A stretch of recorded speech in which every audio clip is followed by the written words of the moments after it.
Okay, welcome back, everyone. This is a lecture on complex eigenvalues. In case it causes any confusion, this was recorded a few years later than the others, so my hair might look a little grayer. Um, the This is a lecture about what happens if you compute the eigenvalues and eigenvectors of a matrix and you get complex numbers. So first of all, let's remind ourselves what complex numbers are and how they work.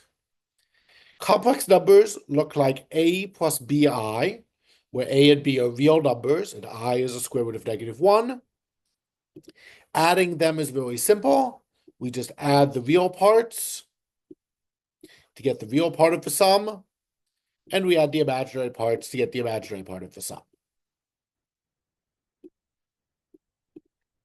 But multiplication is interesting, so let's see what happened here. So I started doing basically what you can think of as FOIL. So here's the first terms, the outer terms, the inner terms, and the last terms.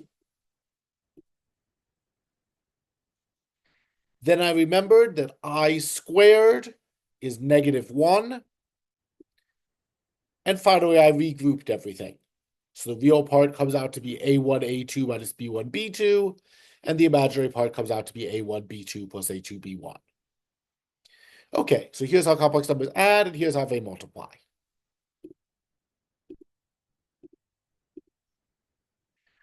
We often visualize complex numbers by plotting points in the plane R2.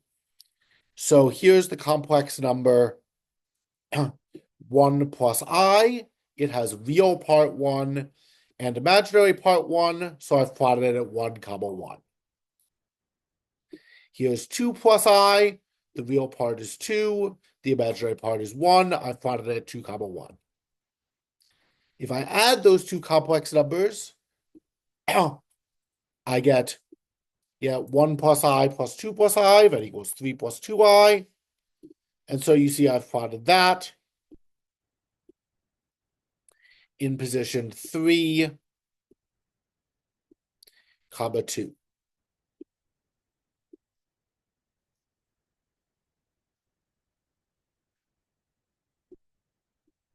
And we can see that yet adding complex numbers geometrically is just vector addition, right? So here's 1 plus I. Here's 2 plus I. If we add their real parts and we add their complex imaginary parts, then we get the vector sum 3 plus 2I, and it's just the sum of these vectors. Here's the parallelogram. Okay, multiplication is more interesting, but addition is just vector addition. Now, when we multiply complex numbers, this turns out to be nicer in polar coordinates. So let me remind you what polar coordinates are. I'll take as my example 1 plus I over here.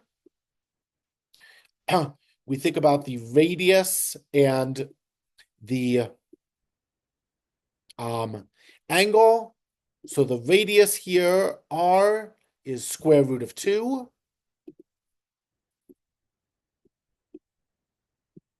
That's just a Pythagorean theorem. 1 squared on the base, 1 squared on the height gives me square root of 2.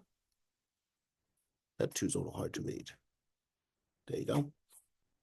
And then the angle over here, well, we can see that's a 45-degree angle.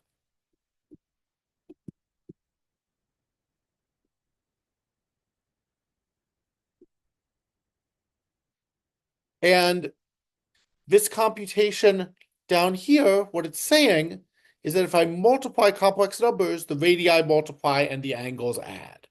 So let's first see that in the example.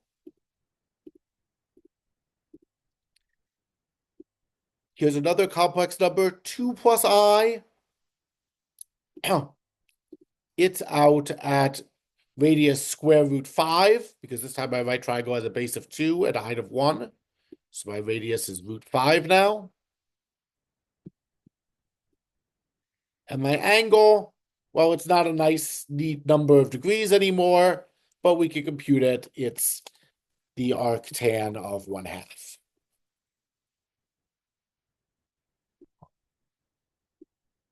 I'll make that be red. Oh, well, not important. And so what we see is that if we multiply these two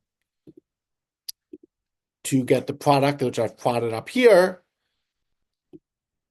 then the radius of the product, well, we can compute it by the Pythagorean theorem, height of 3, width of 1, so square root of 3 squared plus 1 squared, so square root 10. This radius is square root 10. And sure enough, square root of 10 equals square root of 2 times square root of 5. And if we look at the angles, then it certainly looks reasonable by eyeball that this angle here is about the sum of this angle here and this angle here. And it is. So the thing that I'm telling you is that this radius, the radius of the product, is the product of these radii, and this angle is the sum of these angles. And let's do a computation to check if that works. So here I've written each of my two numbers in polar coordinates. Here's the first one. Here's the second one.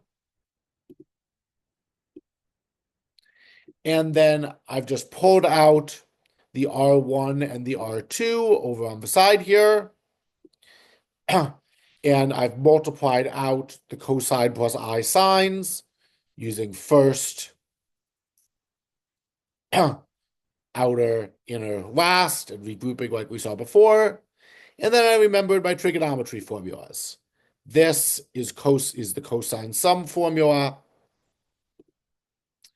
And this is the sine sum formula. And so sure enough, what I got was the product of the radii over here and the sum of the angles in here. Okay, so that's how complex numbers multiply. Wait, pause a moment. Okay, that's how complex numbers multiply. And it's really important for us to know how complex numbers multiply. We really want to know how complex numbers multiply so we can compute powers of them. So if I take the nth power of a complex number in polar form, I will wind up multiplying together n radii, which gives me r to the n, and adding together n thetas, giving me n theta. And so the radii will get powers of r to the n, and the angles will get n thetas. Let's see what that looks like geometrically. So my first picture, I started with a complex number, 0.8 plus 0.5i, whose norm is roughly E1. So let's say that's Z over here. Oops, better color. Z. And so it's a distance roughly 1, but a little bit less, 0.94. When I square it, the radius becomes 0.94 squared.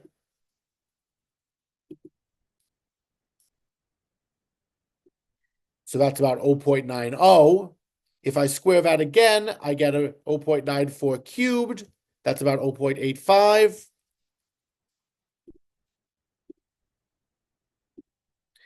And so each time the radius is shrinking a bit, and it starts spiraling into the center.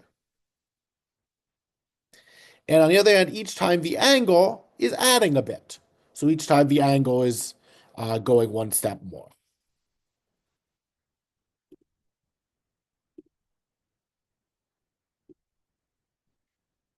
Like so. And so as we take higher and higher powers, we spiral into the center. I just realized that I actually clipped this image a little too narrow. The first few powers of Z aren't visible. I'm going to keep going anyways. And if I look at my other chart, here I've chosen a complex number 0.8 plus 0.6i, which is exactly on the unit circle, and each of its powers travel around the unit circle. So each time we take another power, we add the angle again, so we keep traveling around, and the radius just always stays 1. I didn't do a third picture where r was greater than 1, but if I did, it would spiral outward.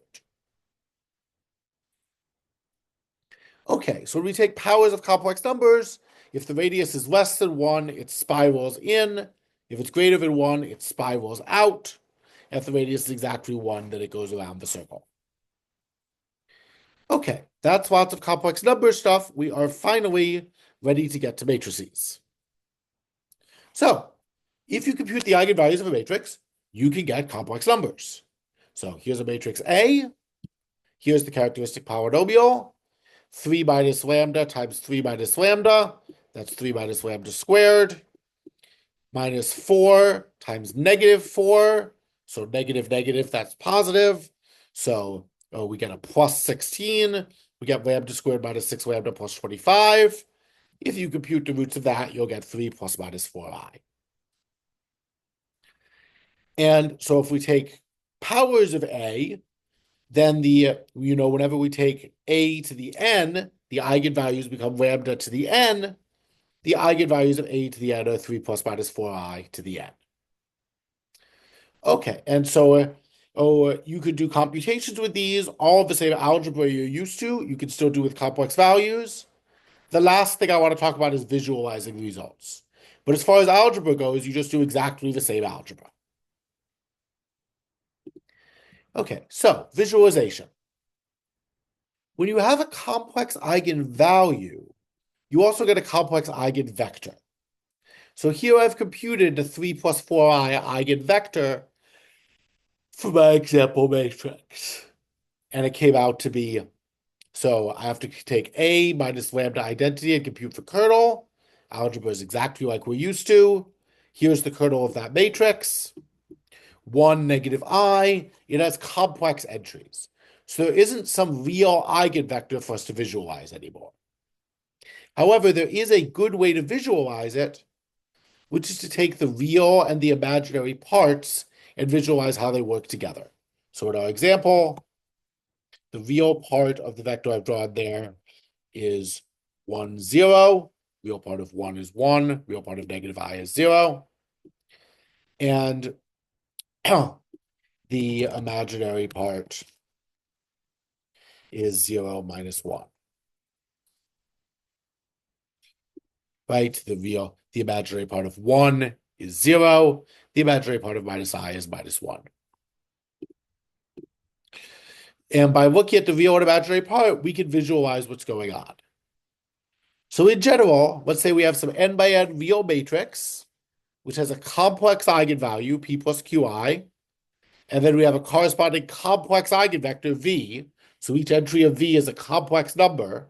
It has a real part and an imaginary part. And break each of those complex numbers into their real part and their imaginary part.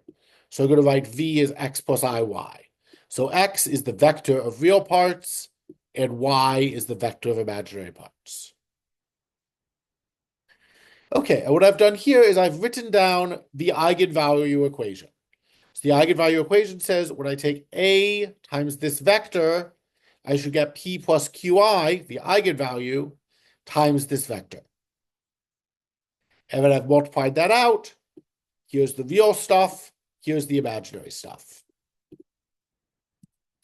If we set the real part of the left-hand side equal to the real part of the right-hand side, we get this equation.